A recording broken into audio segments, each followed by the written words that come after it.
right, so hello everyone. Hi everybody. We meet for our third session. I'm super excited. We've been learning a lot.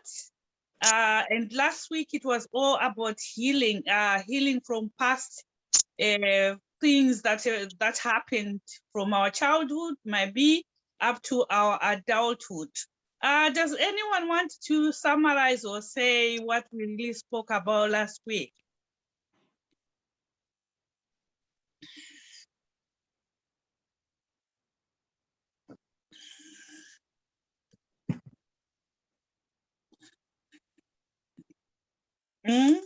Fari?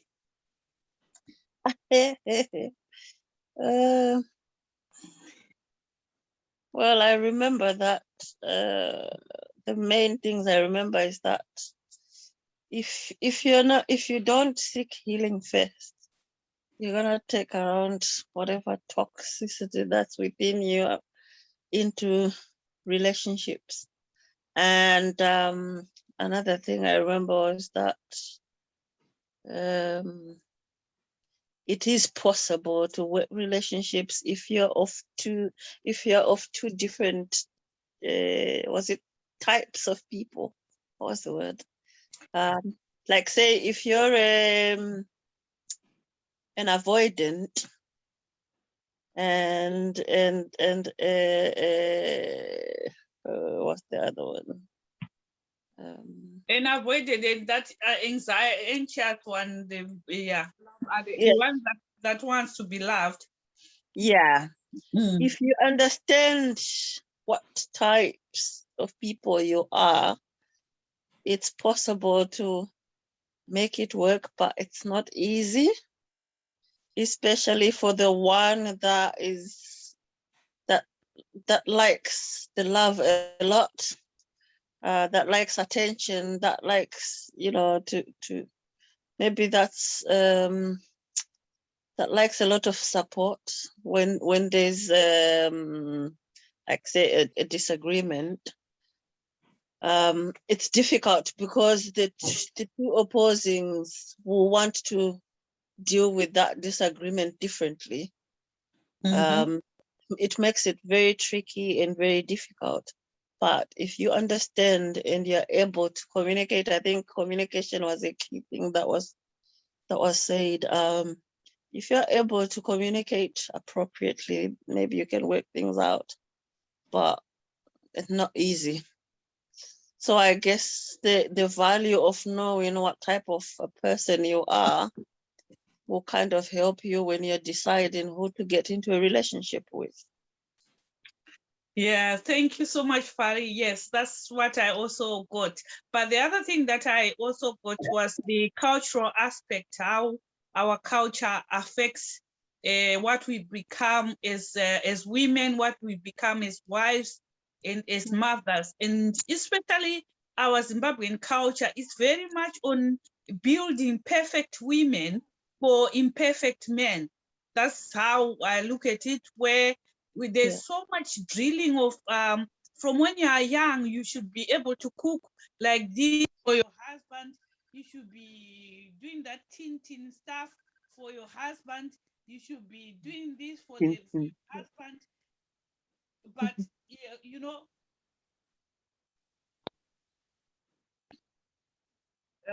so that tin stuff for your husband, and so that can impact on what we become, because there's a lot of training and teaching that goes into women, but there's very little or no teaching that goes into men. So the compatibility becomes very hard now, because women know their roles, they know what to do, they know how to get to where they want. But it's now the men find themselves very confused. They don't know how to navigate relationships. And I think it can lead to domestic abuse as well, where because the woman knows a lot and then she's articulating or talking about her wants, her needs and everything, and the man can't handle her, then it ends up him trying to force her into what he wants her to be. And that first thing might be through beating, through shouting, emotional abuse, financial abuse, and that sort of thing. So I think that's what I got from last week's session. You can take it over, Olga. Thank you very much, everyone. Hi, I'm Mary Olga. I've seen faces from day one, faces from last week, and welcome to new members. And thank you very much for being with us on our third session of our four-part series on building or creating healthy, happy relationships. So yes, like Farisai and Evis said, yes, we talked about understanding our wounds, understanding our attachment styles, which Farisai was talking about. That I think when you understand what attachment style is and understand the attachment style of the person you're dating, you're more likely to make a decision even based on that, whether this is going far or not. And if you're already in a relationship, understanding your partner's attachment style and yours and understanding the dynamic between the two will be quite helpful in trying to navigate around whatever difficulties that you have. And the cultural aspect, like Mavis says, that who we are is largely built on our belief systems, and we cannot run away from that unless we have done some psychological work to restructure our belief systems, to restructure our mind or our subconscious mind, which is where who we are is stored, until we've done some work to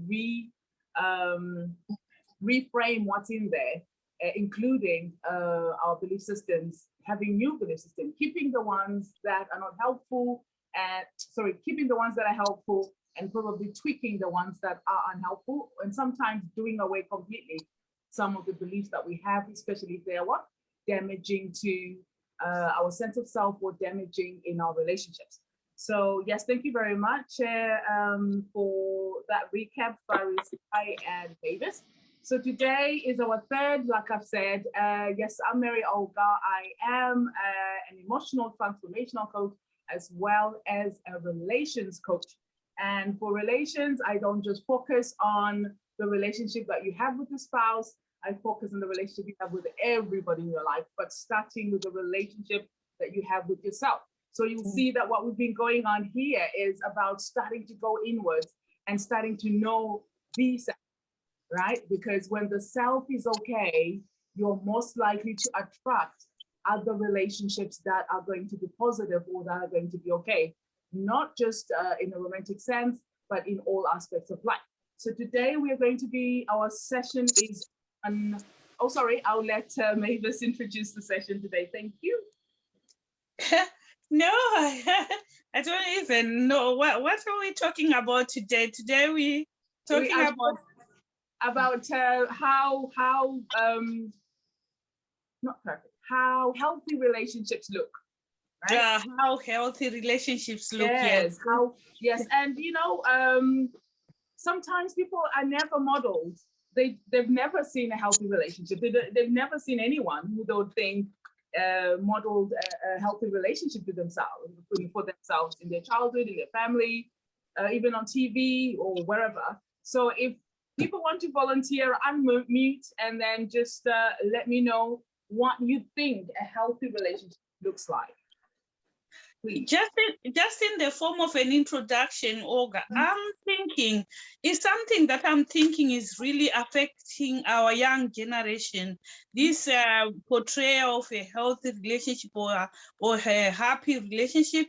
I've got a lot of nieces and nephews who are saying they don't want to get married at all because they don't have any role models or any relationships or couples that they can say in our Zimbabwean community that they are a happy couple and that they want to emulate or be like them. So I think I don't know how we can actually change their perceptions of how we carry out our relationships as the adults in the community. I think, thank you very much, Mingus, for bringing that up. I think sessions for young ones will be required because they are being brought up in a different environment, which requires different belief systems, which requires a different way of being. And they're also interacting with cultures that we never got a chance to, that we were not, that we didn't grow up interacting in. So them trying to emulate what we are bringing forward is like, it's not going to work anyway, even if we were happy, right? Even though they could see us happy in our relationships, even if they try to emulate that, they may not actually get the same results because their belief systems are totally different and they're in a different environment as well. So they need their own roadmap towards finding. Right. Yes. So right now I'm talking to the adults, I guess, people who you're talking to the adults. Adults. Well, your nieces could be adults as well, but I'm talking to people that most probably have had who have kind of a similar upbringing in terms of religious and cultural rules that we hold so dearly, and then we're trying to navigate around that, those things, right? Because it's not easy to throw away who you are like that. So yes. So emulating, okay, relationships that you think are healthy. It's not, okay, let's not think just about things you've seen. Maybe things you've imagined as a healthy relationship. Who wants to go first? Quickly. I'll go. Okay, thank you. I think generally speaking, a healthy relationship is a relationship that uplifts you, that brings you happiness, that you're comfortable in, that you feel like you're moving forward rather than backwards or maybe stagnant. What that would really look like is then an individual kind of thing. If we want to make it really work, I would say it's on the basis of an individual. I'm a very open-minded person. I don't believe myself to be very Zimbabwean culturally. So if I were to tell you what a healthy relationship looked like, a lot of people might actually think, that's not right. Because I personally believe a healthy relationship is where two people are in agreement that we bring something to the table together, be it physically, emotionally, mentally, intelligence, and skills and stuff like that. And the two are also open to exploring new avenues and new approaches. That's my view of what a healthy relationship is. And we both have to be comfortable with that kind of perspective. But if I were to take it culturally, then I would probably be saying things like, as a wife, I would be, or as the woman in the relationship, I would have to be comfortable being submissive, which again, with me is very debatable what being submissive is. And I would also have to consider the family dynamics, what the guy's family think, what my own family think, which just makes it complex as far as I'm concerned. So yeah, I think a healthy relationship is where both parties are in agreement with whatever you've decided is the approach you're taking, and you're happy to give it your best go. Yeah, that's me. Toby says, apologies, he's on the road. I think that is fine. As long as you can hear us, we are happy with that. Thank you so much, Farisai, for your contribution. Anyone else that wants to contribute to what a healthy relationship looks like to them? I'll go next if that's okay. Okay, Tsitsi. Yeah, I think I agree with the person who has just spoken that a healthy relationship is very subjective, and most of the times it goes down to how two people see it. But to me, a healthy relationship has so many characteristics, which include empathy. A person, your other half needs to be for you and understand your feelings. There should be trust, where, you really trust your other half in so many ways. Being with someone who doesn't lie to you, there should be respect. And both parties should be willing to compromise, and there should be happiness as well within the relationship, and also open communication. And by communication, I mean being able to express how you feel or your concerns and being to, not just talking, as well as, both parties willing to work together to make the relationship work. Anyone else? Last one. Anyone else, please? Anyone else? Thank you. See, you've covered quite a lot here. So thank you so much for your contribution. Anyone else? The last one, so we can wait. Just to mute and say something, somebody.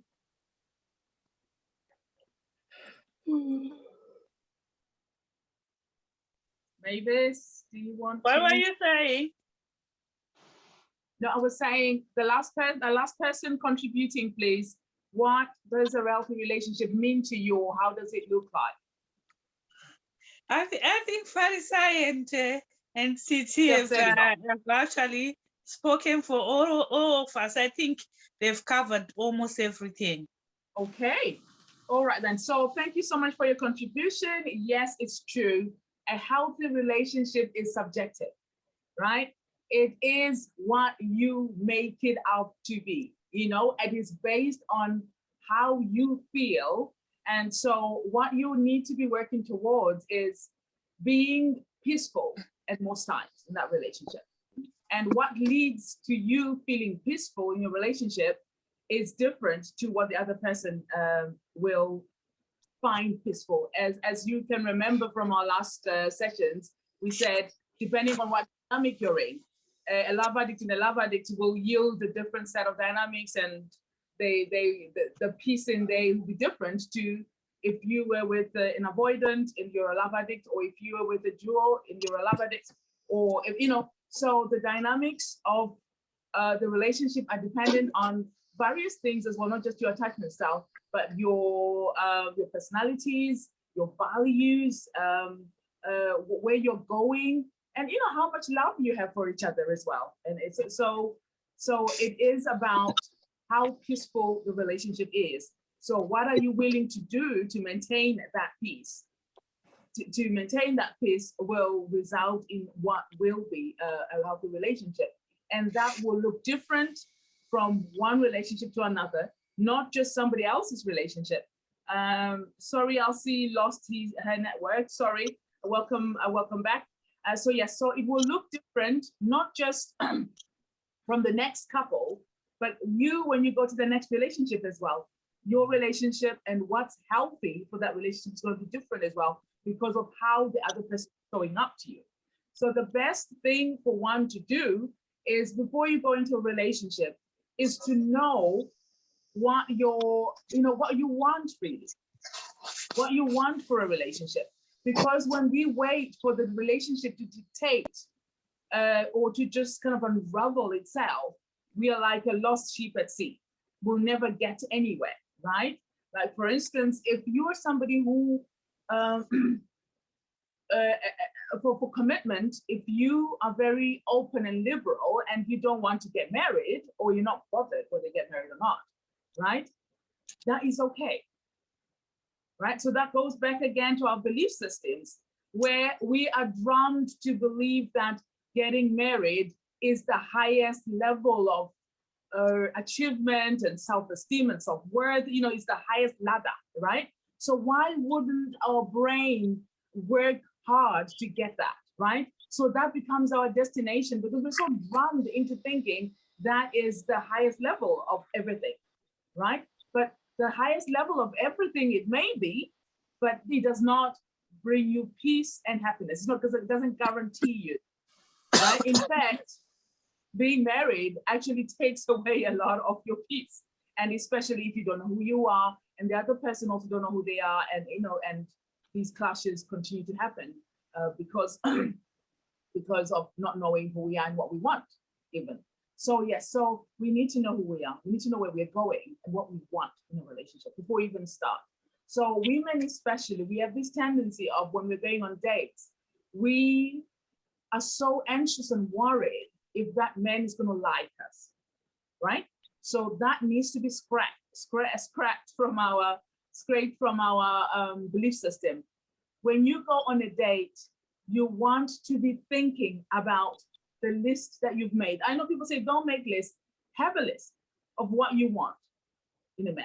Whether that's even a physical attraction, that's important as well, because you want to be attracted to your man, right? That shouldn't be the main priority, but you want that attraction.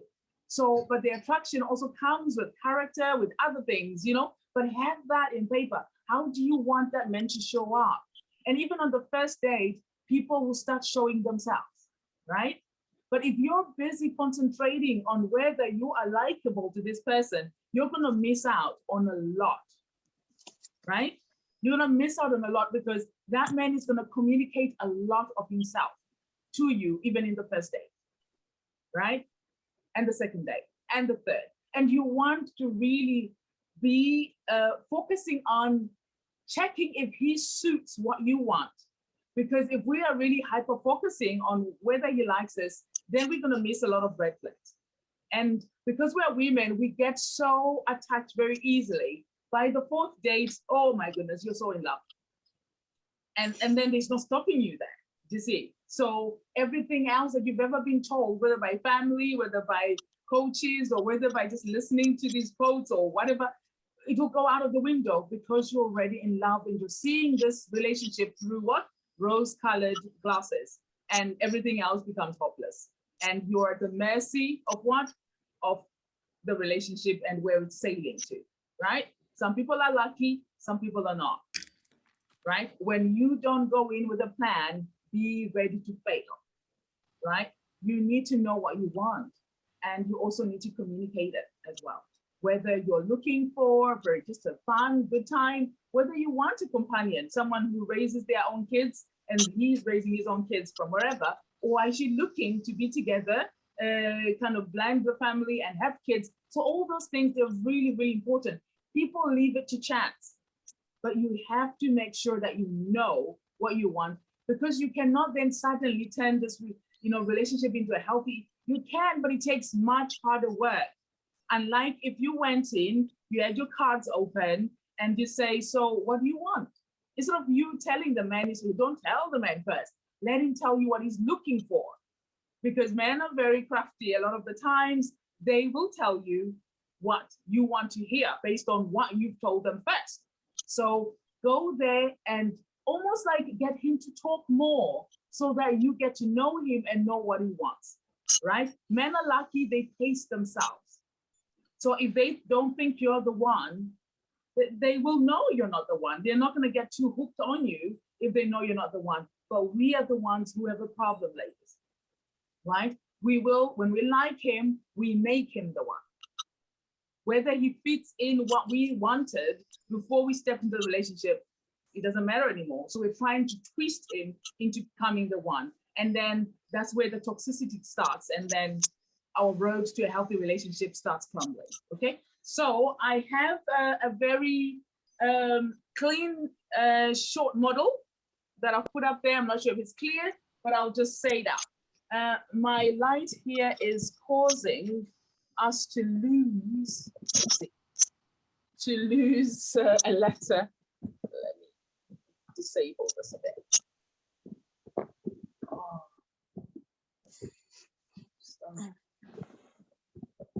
Technology.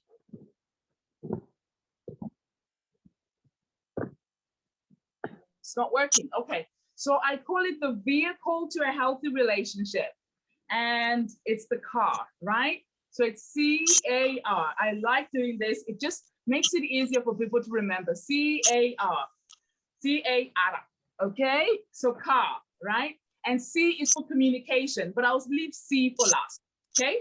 So A, we'll move to A. So we said C is communication, but we'll talk about this as a group, the communication part. A is just draw a wheel, right? And put 1, 2, 3, 4 lines across so that you've got 8 segments, okay? In the first segment, so A is for attention, okay? So you want to think about your attention, where you're placing your attention. I mean, as women, we love attention anyway. So you want to, in the first segment, you want to think about the attention that you give to yourself, right? Are you hearing me? Because I'm frozen. I look like I'm frozen. Yeah, we can hear you. Yeah. Okay, yes. So yes, so the first quadrant, you want to put attention. So you to you, attention. So attention from you to yourself. I'll whisk through it quickly, and then attention from you to your partner. Okay. Then attention from your partner to you. Attention from your partner to himself or partner to partner. Attention from partner to others. Okay, we go around the other way again. So we've said you to you, then you to your partner. I've done that, I think, sorry. So you to others, okay? Then others to you, and then others to your partner, okay? So what that means is we need to really be mindful, right, of the amount of attention, especially that we are giving to other things and that we are giving to other people, right? And because this is what leads to the neglect of the relationship and it becomes unhealthy. So that cycle needs to really balance. So we're not saying when you're in a relationship, it all becomes about that partner, or that the partner has to make it all about you, because you are only a percentage of your partner's life. And your partner is also just a percentage of what your life is, right? So you need to be having other things outside of that relationship, okay? And again, we're talking of balance here, right? You need to have your friends of your own. It is helpful as well that he has friends of his own, that you have other interests of your own, that he has interests of his own. And then you've got interests that you share as well, because when you do things together, the bond is closer. But imagine when you know you're not getting along and all you do is do it together. What do you think will happen? You're gonna get depressed, right? Because your buddy who you do everything with is not talking to you, or something is down, or but if you have also other positive things outside of that relationship, it actually will create balance in your relationship, because you're not burdening. And especially if you're a love addict, right? Because a love addicts have a tendency to hyper focus on a romantic relationship and neglect every other aspect. So if you have a friend who's a love addict, you'll see that they'll only come back when things are going wrong in the relationship, or when they break up. So they have a tendency to neglect all of the other relationships, or not just people, but all of the other even interests as well. So you want a balance with that, right?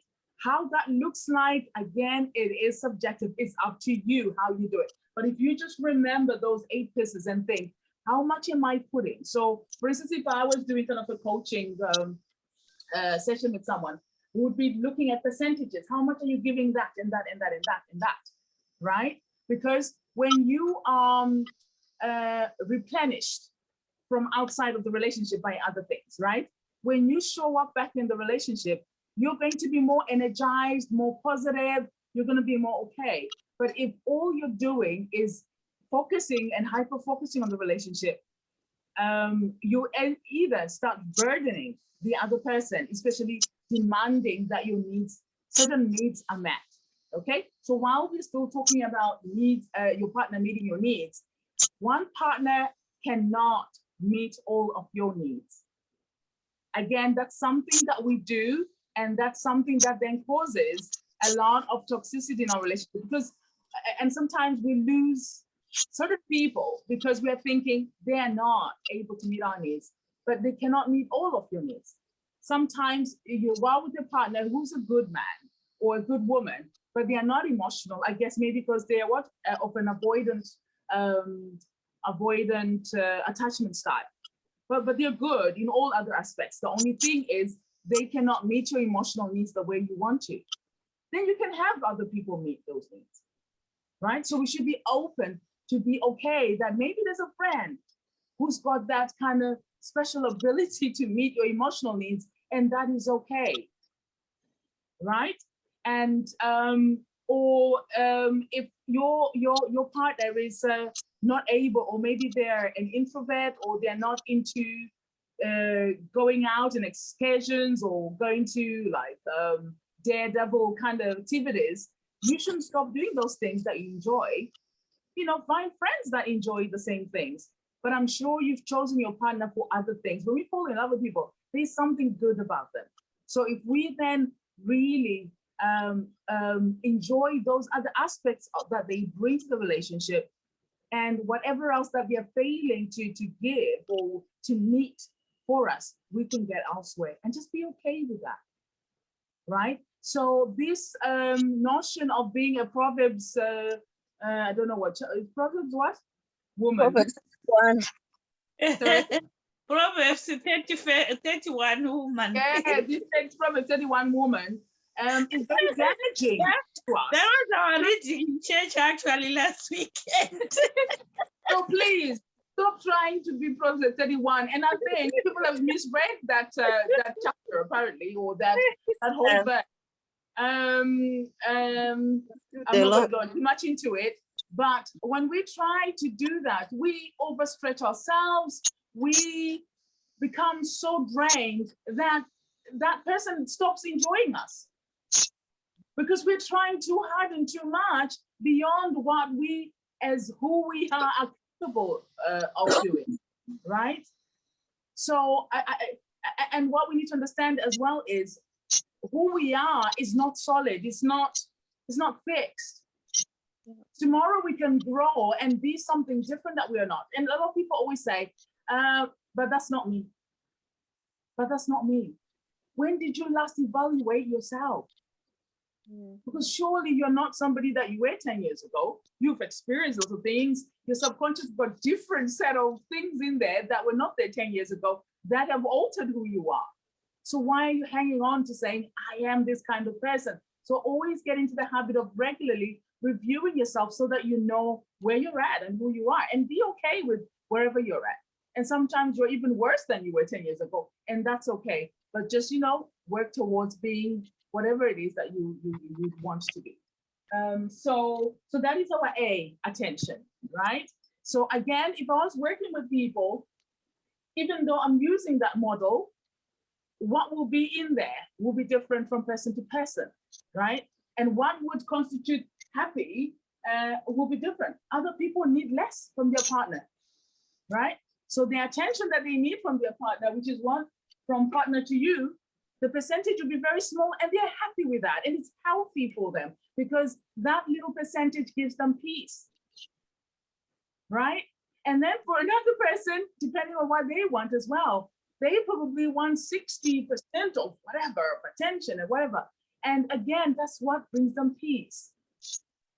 And they have to work towards getting that. And if they're failing to get that, sometimes the relationship becomes very toxic because they are demanding what is rightfully they should be receiving, but they're asking for it from the wrong person. And then they think there's something wrong with them. No, you're just asking it from the wrong person. And if you don't work on yourself and adjust, then the relationship becomes very toxic because that person cannot give you. And if there's no other way and you need that 60, then you're going to be very unhealthy and very unhappy in that relationship.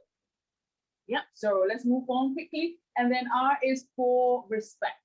Okay, so with respect, Titi mentioned the respect. And yes, and Parisai also mentioned respect, if I remember well. Yes. So respect, yes, comes in those forms as well. Respect to self. So your own respecting yourself and respecting boundaries and respecting that list as well that you have.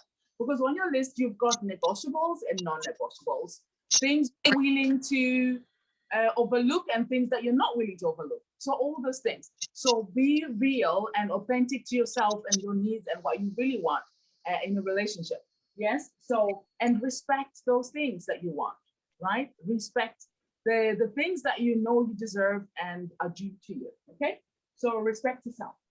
Because when we don't respect ourselves, we're inviting others to disrespect us. Yeah. So that's something. So respect to partner. Okay. How we speak to our partners matters. Oh my goodness. It matters so much. Not just partner, but whoever it is you're in a relationship with. The way you speak to them, even if you're a manager, you're speaking to a subordinate or some of your employee, that matters. The way you speak to somebody matters a lot. Doesn't matter who you are, even a child, the way you speak to a child matters. And if you want something in return, watch how you speak to people, right? If you want something to be done, something to change, alter how you speak to people. So respect the partner, okay? Then with under respect, the things that we say about our partner to others, that needs to be looked at if you want a healthy relationship. Because when we go about just trashing our partner to other people, we are also inviting those people to come and disrespect our partner, right? Because even when we're upset and we're communicating that with our friends or our confidants, whoever we confide in, we need to be respectful, I guess, because you will come home and then you resolve this with your partner, but your family and your friends will always hold everything against this man or this woman, right? And then you wonder why people are then continuing to say things, and then you're having to fight so hard to correct that. So even in your times of upset, be respectful of how you communicate your relationship to others, right? Because I know a lot of people will be like, oh, I overshared. Oh my goodness, I don't know what I was thinking. So in your anger, be careful how you share and what you share, right? Because you will regret it too, right? Okay, so that is what's from about self, about partner to others. Then about self to others. Again, how we communicate about ourselves to other people is very important, right? You need to respectfully present yourself, respectfully talk about yourself, right? Because when we don't do those things, like I've said, we are inviting other people to disrespect us, to minimize how we feel, to, you know, to bully us sometimes, right? Because people that get bullied a lot of the time is because they think very less of themselves and they are not able to defend themselves because they don't know how to, they've never known how to defend themselves, right? Your lack of boundaries sometimes gets you to tolerate things that you shouldn't tolerate, right? So, and then in the relationship, from respect to yourself from the partner, again, it's about boundaries, having healthy boundaries. Healthy boundaries. You need, but we can't have these boundaries if we don't even have a relationship with ourselves. We don't even know what our own internal boundaries are. We are struggling with creating internal boundaries for ourselves. So how are we even going to know when to say no when somebody oversteps the line or the border? We don't, right? So yeah, so that's all are there. That's the respect and trust, right?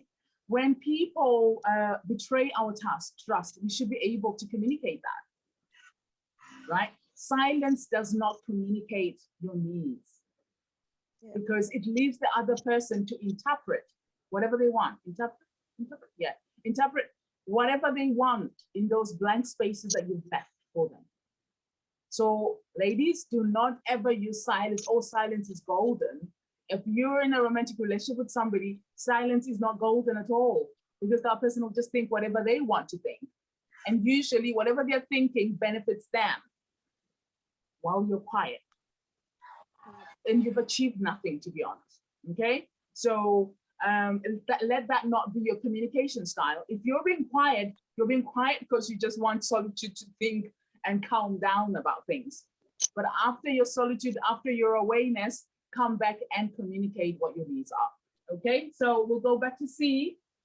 And C, I've listed energy, I've listed attachment styles, I've listed wounds, I've listed fears. Sorry, I've listed fears, and I've listed a lack of knowledge. Okay, so I want this to be kind of an open discussion about communication. All right, and we'll start with energy. What do you understand about energy in a relationship and in regards to communication?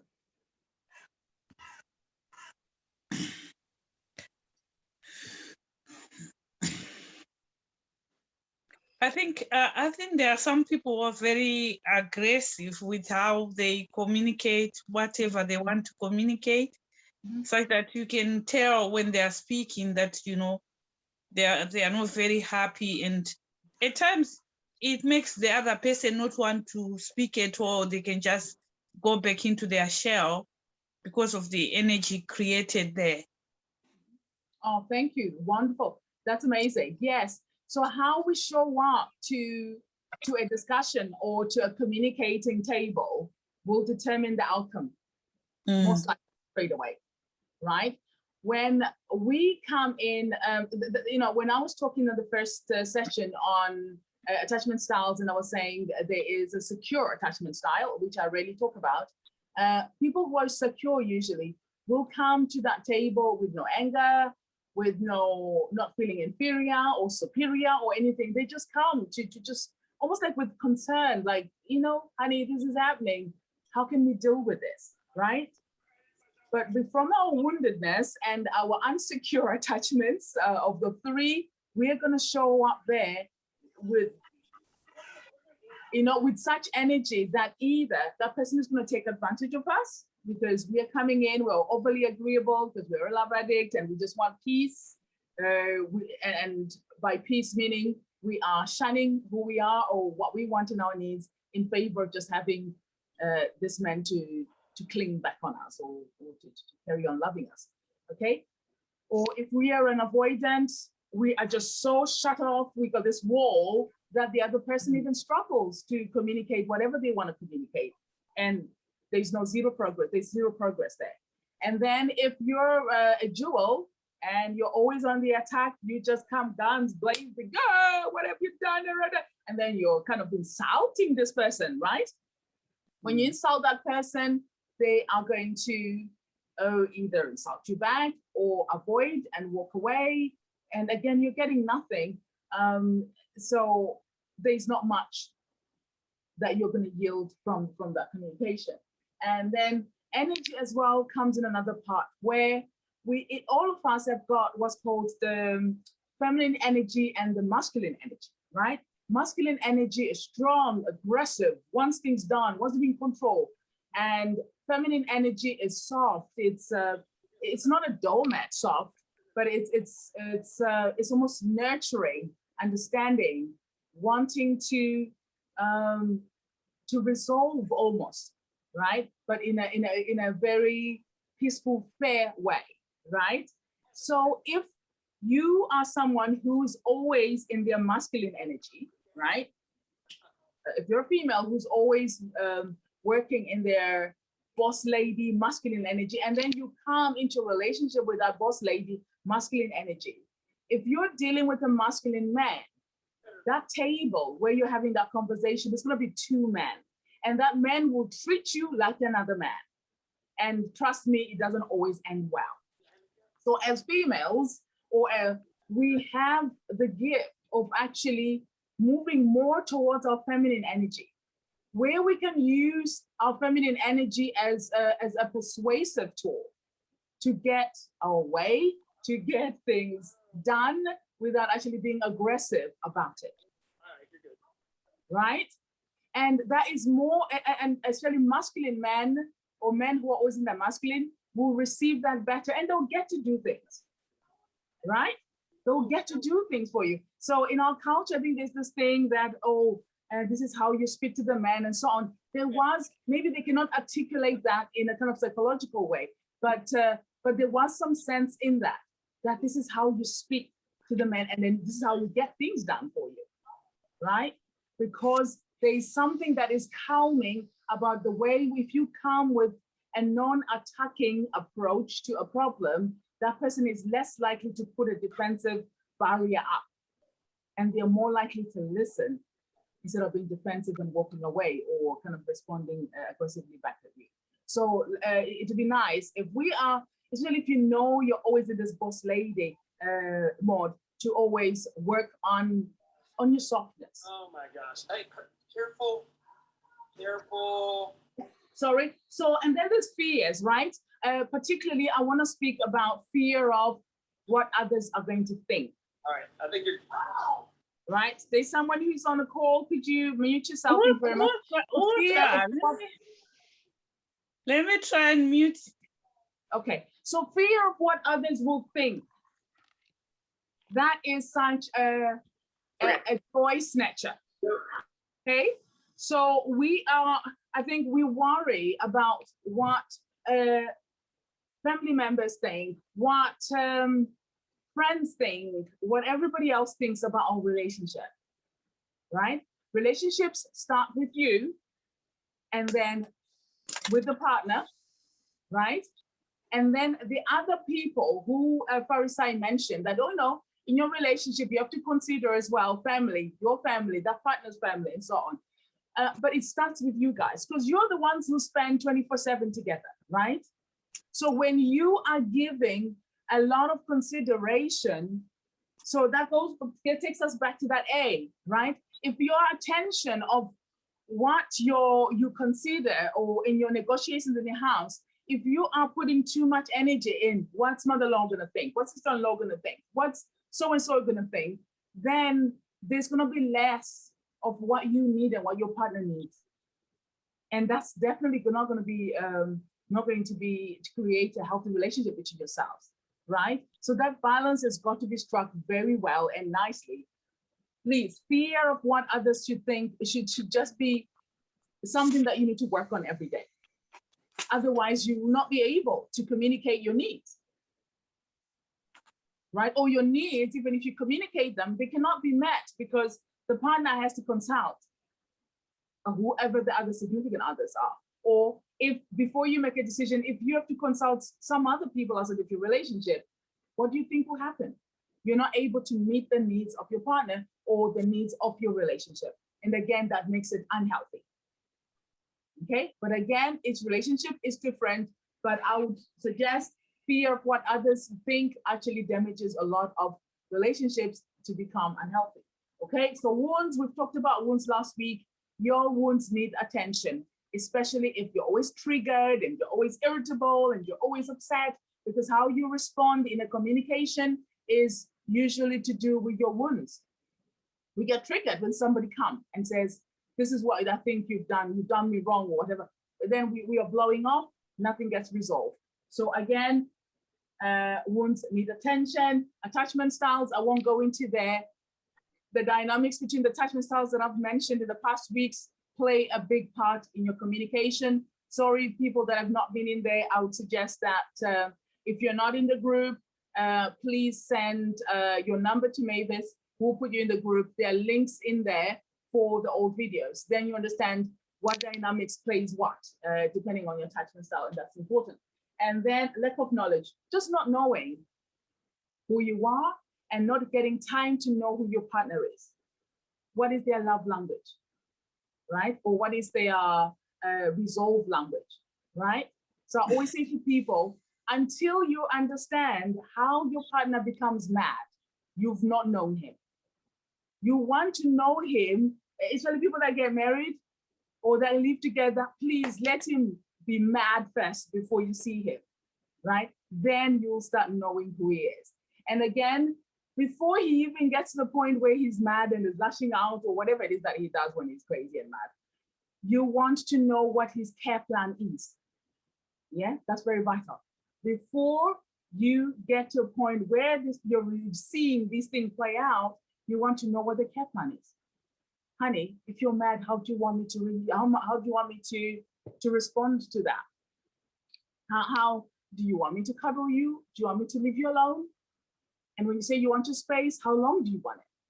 So those things are very, very important, and well important if communicated before, but if not, it's okay to even start now, having those conversations about in a conflict, how do you want me to handle this? Because if a partner is pulling away and I'm a love addict, I'm thinking, well, you don't want me anymore. And yet, no, it may not be that. But if there's a prior communication about how do you want me to manage if I've upset you, or you're stressed, or you're upset by other things, or you're just in some conflict, how do you want to be handled?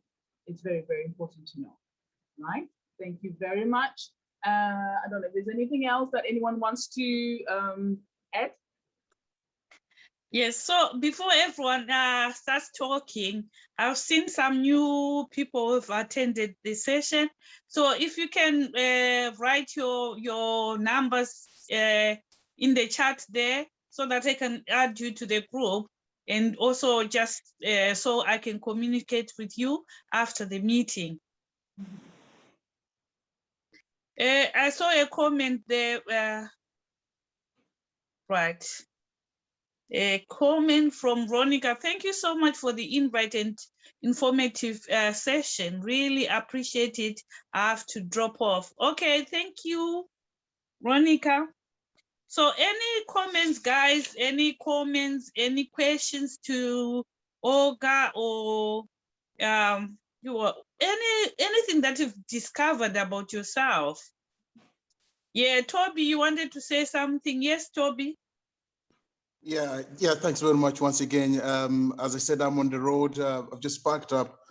But can I say how lucky I am to be here? It is so amazing. And this lady who has just done the presentation, oh my God. I says, I don't want to crash into cars. Let me just park up here and listen to all this presentation, which this young lady, she's absolutely talking about. Well done. And I think we need to do more of these presentation. And what I can maybe promise on this time before I add on my own comment is to break down the barriers and reach out to other communities.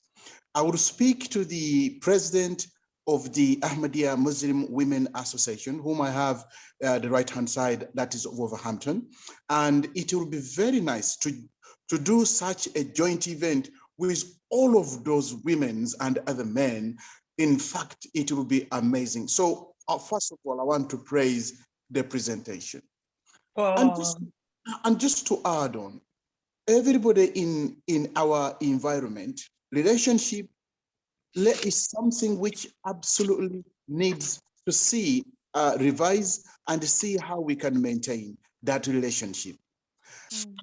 If a lady or a man goes out of the way that because you as a man, you want to dress or to borrow a bicycle. I'm talking from my local village where we normally to borrow bicycles. I don't know about you people, you're coming from posh areas where we normally used to borrow bicycles. And then the next day before even the bride goes, the bicycle is gone. They have to take it back.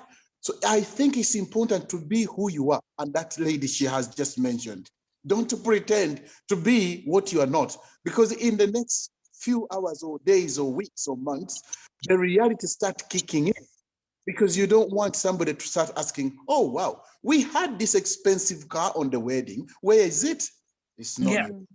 It's not yours. So let's actually utilize the resources, not to go into debts unnecessarily, not to go stress and depressions unnecessarily, because when I went to somebody's, birthday party, I saw Veronica, she was wearing a shoes of 2,000. Can you afford them? You can't.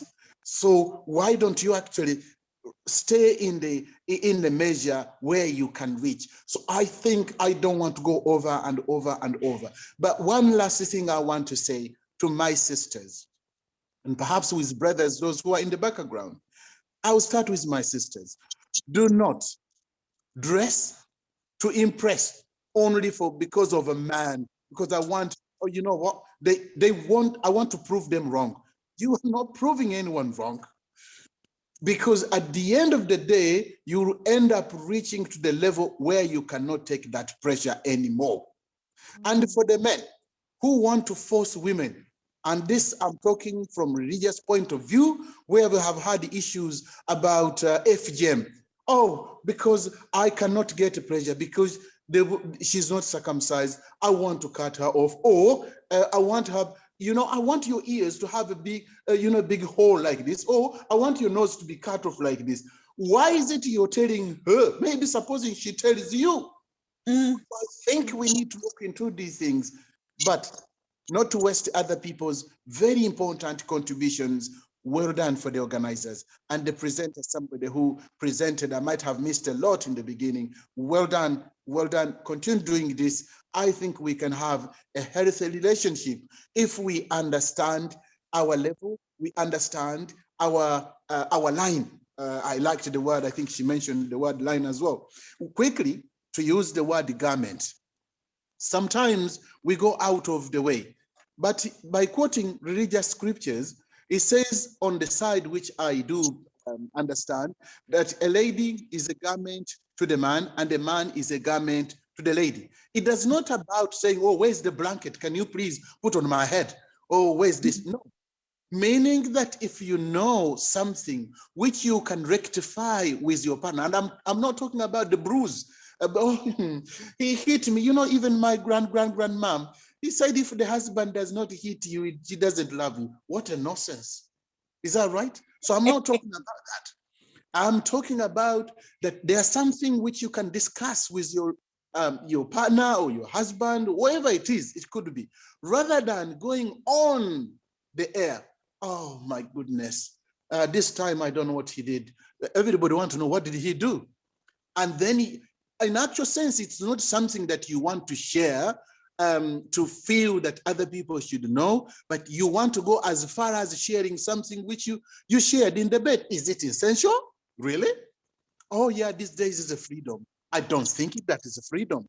At the end of the day, the lady you spoke to, the man you spoke to, we are living in a wicked world.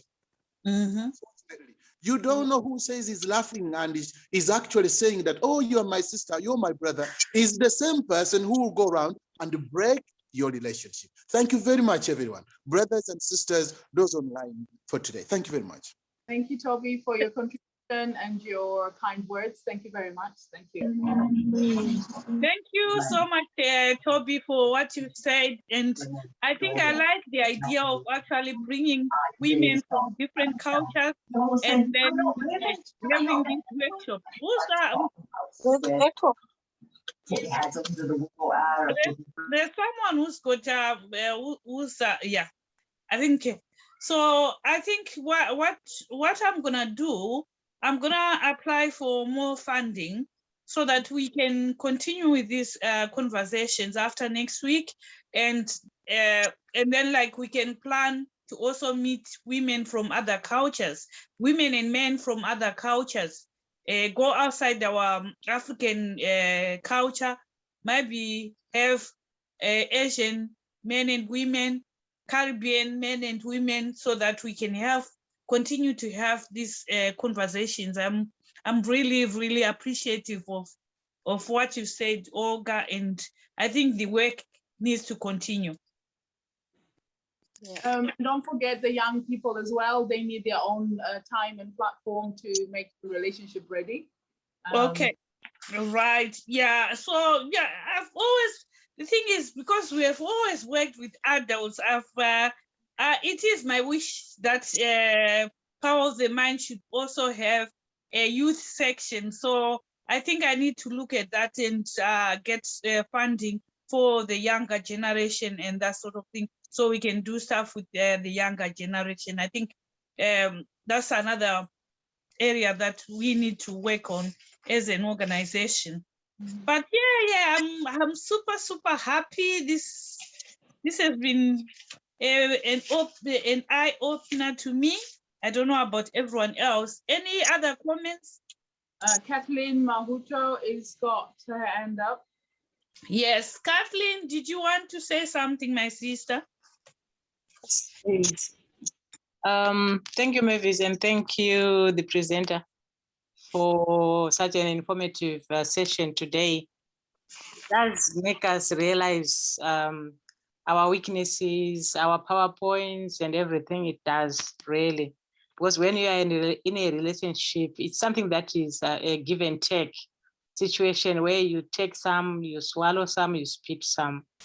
But I just have in mind that it has been more mainly that we sort of tend to coach women more than men.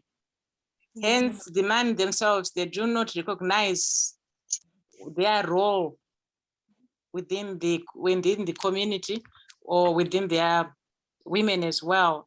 So I wish women could join so that they also need to be aware of what their failures are, so that we also have to have a peaceful relationship, because definitely we can talk about relationships, but as long as the man stays away, it still continues. Thank you. Thank you so much, my sister Kathleen, for that contribution.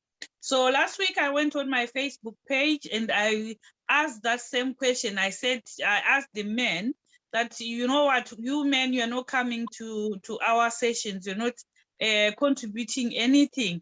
Can you contribute something at all can you come for Zoom sessions?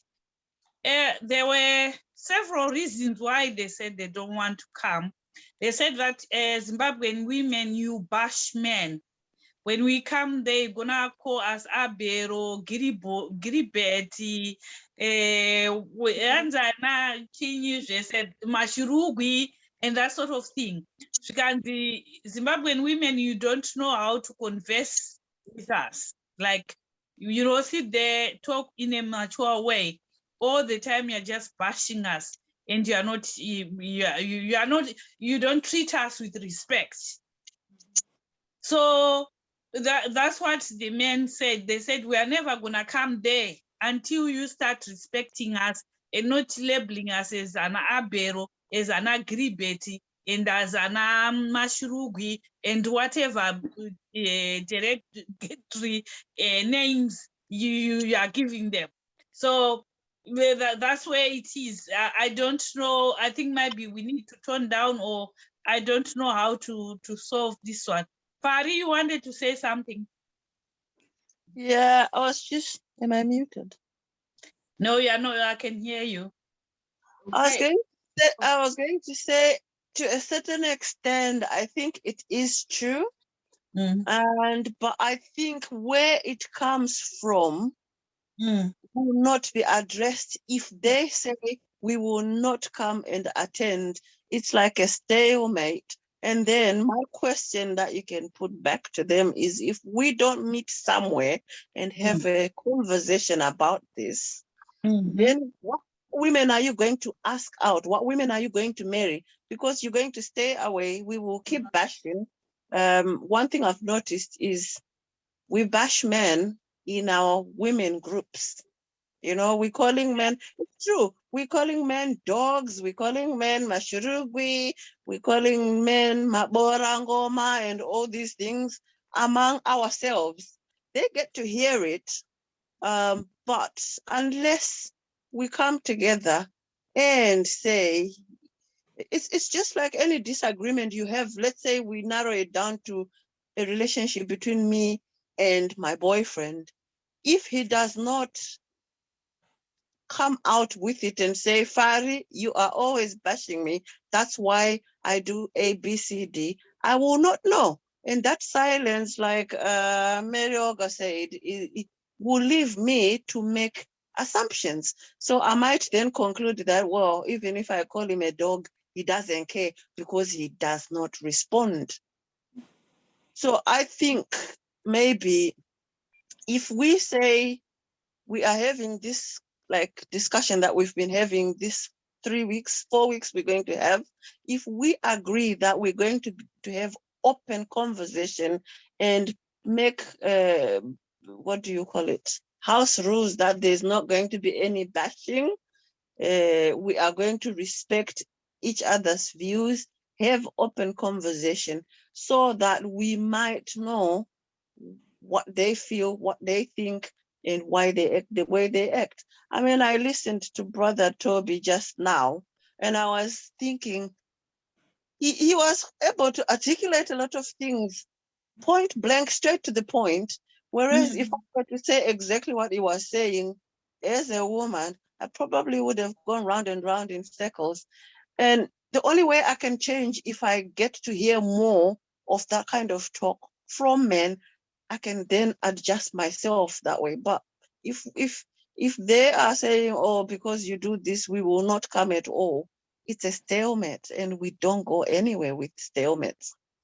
We are trying to go somewhere, aren't we? We're trying to move on from what has been destroying our relationships. We're trying to find a meeting point. We won't find it if we're just meeting by ourselves as women and men are meeting by themselves. We're gonna have to meet somewhere, somehow, I think. Are they Yeah, meeting so- somewhere at all? Sorry, I'm just wondering, is there somewhere where they're having something similar to this at all No, that anybody knows about? well, the men, what they told me is we've got men's groups where we talk about these issues ourselves, and besides that, we have some men who are in between. I think we're in between the men and women. I don't know how these men, maybe they go into women's groups and pretend to be women, and then they go and feedback all way. And I think this Mashrugi, Gribet, and whatever thing, that's where it's coming from. Because these men are in these women's groups, and women are openly saying how they feel, and then these men are taking this same information to the men's groups. It just feels like it's a play, like Maumbwe, almost like child play. Yeah, that's what I was going to say. And nothing gets resolved, isn't it? Yeah. I think we've talked about this, sorry. We've talked about this before, where maybe men need initially time on their own. Okay. Yes, and then we can always do something together like this at a later time, but they need time on their own where they feel heard and seen, right? And then maybe I can then give my teaching around why, because I already know what the grievances that women have, why women feel the way they feel, because they are failing to show up as men. For instance, if you're expecting a woman to be submissive, in my understanding, submission is not asked for. But if you're my protector and a provider and profess your love, you're doing everything right, the softness in me is just triggered. It just, yeah. And it's just that I'm just going to be nice. My femininity, because you're coming on with your nice masculine energy, everything I need, I don't need to be masculine there. The reason we come across all boss lady is because there's a gap. If I don't feel that gap, because my man is not motivated, then I've got to be in my masculine energy all the time and go to work and hustle and do all this and do extra, but, things that maybe the man likes doing and should be doing. So this nice submission thing doesn't happen. Okay, I know people get triggered by the word submission, but submission is you don't have to change yourself. You just become taken care of almost.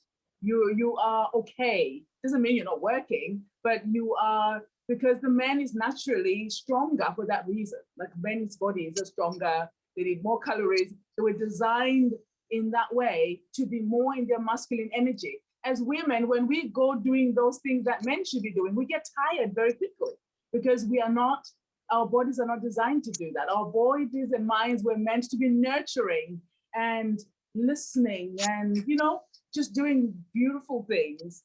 So when we find ourselves doing the do, then we get aggressive in our nature as well, because we are in our masculine energy. And that's why we go at them, because we are moving in the lane that we shouldn't be in lots of the times anyway. So that's the other concern that they have, that as Zimbabwean women, we've gone there, got a lot of education, got a lot of nice jobs and everything. And we are providing for our families. We've got all the money and everything. And now they don't know what their role is in that setup, because some of them, they are not as educated and they're not bringing to table as much money as you women are bringing. So I think that's the other, that you become too masculine for them, such that they just have given up on you. Okay, but we're in the country where there's equal opportunity. You see, so that's what they need to know as well. Because I think a lot of our countrymen, especially, I'll speak to my women, there is this toxic masculinity thing where they've always had things easy, sort of. So coming to this country, they've then struggled to adjust, and somehow they've been seeing themselves being overtaken because they have always been the first, or they've always had an advantage. So when they come to this country and they don't then get that advantage, they don't know how to be. They cannot be flexible then. There are other country people, well, other Africans who hustle and do other things, right?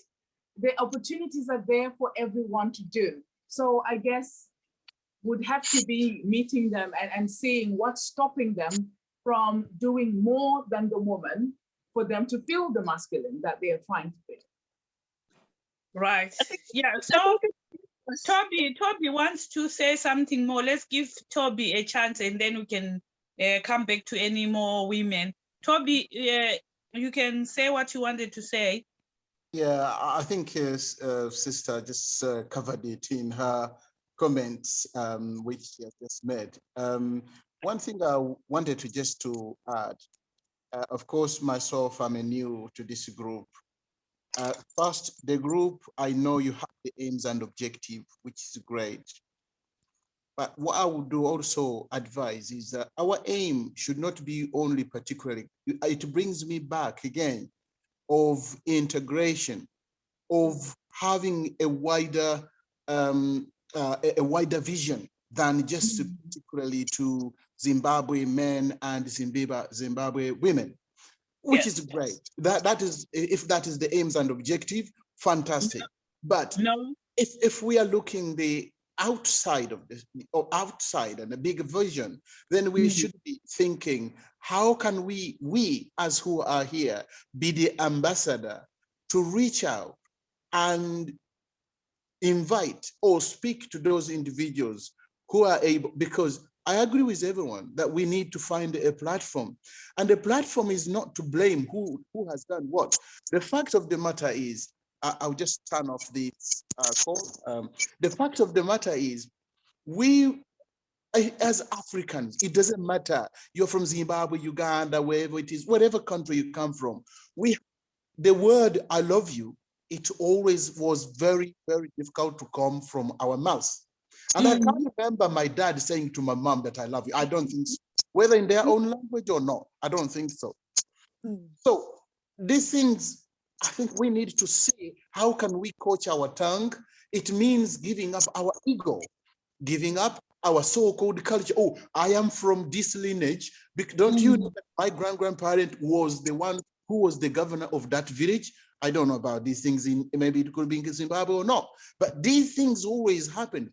Once we know that, regardless of the culture, regardless whether it's a north or south or central, whatever it is, but what is it?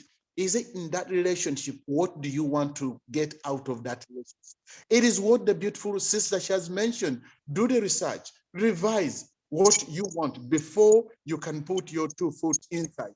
Once you give in already, then it is very difficult. It will be the second thing to say, oh, I didn't know that, but it's because we did not revise. Now, coming back to the men, how we can involve them, yes, nicely, let's try to see how can we approach? And one way for me, which I suggested, of course, as I belong to the Ahmadiyya Muslim community, I would say to create a platform. And that platform would be, I invite men, I invite women, that this event is taking place. Please feel free to attend. That way, nobody will say a Pakistani man is being, is targeted on so-and-so. For those who doesn't know, maybe perhaps, maybe Fari, she knows me, of course, we've been quite long together. Myself, I'm married to a Pakistani lady. My wife, she's from Pakistan. Myself, I'm African. Completely different, different language, different skin, different everything. But the fact, I have never seen anything in the gap. And we are in the family. This one is working with, she may be even actually, if I'm not mistaken, I think she's richer than me. But at the same time, no one would say, I'm not trying to show off. What I'm trying to say that the men complains that, oh, women are not respecting us. But do you respect them? Do you respect them? It's because it's not about one-way flow. It is a two-way communication. It is a two-way give and take. Once we all understand, and nobody, I want to repeat at my last point, nobody is going to rectify our faults. We can't expect Jesus to land, boom, straight away from here and say, all right, where's those who have failed in marriage? They're the one I'm going to start with. It's absolutely not. I don't think so. So we who are here, we need to see how can we resolve, because it's not me, not you, but for our generation to come. And those young children who, because nobody would like to see that my mom is being abused. My mom has lost it. My mom, her arm has been broken. I can go on and on and on. But I think we definitely need a healthy platform where we can. And lastly, for ladies who are on the group and men who are on the group, it's not wise enough. We had this presentation, it was very good, but they talked a lot about men. I'm telling you how bad it is. I'm now being opened up my eyes. I tell you what, the next day, the man will turn off Wi-Fi because he doesn't want you to go there. So go with the positive, and even man, go there with the positive mind, not with a wicked mind. That is not the. Thank you very much, Yvonne. Yes, so what I'm thinking now, after these 4 sessions of ours, we need the conversations to continue happening. So maybe we'll do them once every month. And like what Toby has said, we invite people from other communities and we give ourselves enough time to actually prepare for the event. And Toby, you're gonna be one of our speakers on the side of the men. Hello. Oh, got another meeting. Brother Toby said. So we'll have Toby as one of the speakers on behalf of the men, and then we'll have our Olga. She says whatever she wants to say, or Toby says whatever he says, and then the discussion will be open to everyone. So might be we'll need things like 2 hours for these sort of things, so that the presenters might do 1 hour, and then the other hour is used for people sharing their ideas. I think when you do the flyers that we put on social media, if a man's picture is on it, Brother Toby helped me last year when I was doing my campaigns about domestic violence. I did put on Facebook that I was looking for male people to collaborate with, so that other male people could come and speak up. And he did offer his face to be put on my flyers. And it did make a difference. We actually had some men talking about their own cases of domestic violence. So I think as well, from that observation, maybe it's that whenever men see these flyers and these adverts we put about events and discussions, and there's only women, they just assume we're going to be bashed. If I turn up and I'm the only man there, they're gonna get